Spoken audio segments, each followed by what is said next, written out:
Hello everyone, ಇದೊಂದು short video. ನಿಮ್ಮ ಒಂದು ಲವ್ ಲೈಫಿಗೆ ರೊಮ್ಯಾಂಟಿಕ್ ಏಂಜಲಿಂದ ಏನು ಗೈಡೆನ್ಸ್ ಬರ್ತಿದೆ ನೋಡೋಣ. It is safe for you to love. Okay, ಇಲ್ಲಿ ಕೆಲವೊಬ್ಬರಿಗೆ ಈ ಪ್ರೀತಿ ನನಗೆ ಸೇಫ್ ಇದೆಯೋ ಅಥವಾ ಈ ವ್ಯಕ್ತಿ ನನಗೆ ಸೇಫ್ ಇದ್ದಾರೋ ಅಥವಾ ಟ್ರಸ್ಟ್ ವರ್ತಿ ಇದ್ದಾರೋ ಇಲ್ವೋ ಆ ಥರ ನಿಮಗೆ ಇಲ್ಲಿ ಯೋಚನೆ ಬರ್ತಿದೆ. ಬಟ್ ಇಲ್ಲಿ ಹೇಳ್ತಾ ಇದ್ದಾರೆ angel, okay, past life relationship ನಿಮ್ಮ ಒಂದು ಪರ್ಸನ್ ಈಗ ನೀವೇನು ಅವ್ರ ಬಗ್ಗೆ ಡೌಟ್ ಪಡ್ತಿದ್ದೀರಾ ಅಥವಾ ಥಿಂಕ್ ಮಾಡ್ತಿದ್ದೀರಾ ಅಥವಾ ನೆಗೆಟಿವ್ ಅವ್ರ ಬಗ್ಗೆ ಏನು ಯೋಚನೆ ಮಾಡ್ತಿದ್ದೀರಾ, ಬಟ್ ಇಲ್ಲಿ ಆ ನೆಗೆಟಿವ್ ಯೋಚನೆನ ಬಿಡಿ. ಅವರು ನಿಮಗೆ ಪಾಸ್ಟ್ ಲೈಫ್ ರಿಲೇಶನ್ಶಿಪ್ ಅಂದರೆ ಇಲ್ಲಿ ನಿಮ್ಮಿಬ್ಬರು ಮಧ್ಯ ಒಂದು ಏನೋ ನೆಗೆಟಿವ್ ಆಗಿರ್ಬೋದು, ಬಟ್ ಅವರು ನಿಮಗೆ ಪಾಸ್ಟ್ ಲೈಫ್ ರಿಲೇಶನ್ಶಿಪ್ಪಲ್ಲಿ ಇರುವಂಥದ್ದು. ನಿಮ್ಮ ಒಂದು ರಿಲೇಶನ್ಶಿಪ್ ಇಲ್ಲಿ ಪಾಸ್ಟ್ ಲೈಫ್ ರಿಲೇಶನ್ಶಿಪ್ ಅಂತೇಳಿ ಕಾಣಿಸ್ತಾ ಇದೆ.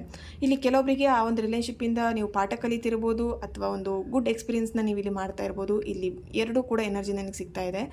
Thank you so much. Thank you. ಈ ಒಂದು ಮೆಸೇಜ್ ನಿಮಗೆ ರೆಸೊನೇಟ್ ಆಗಿದೆ ಅಂತ ಅಂದ್ಕೊಳ್ತೀನಿ.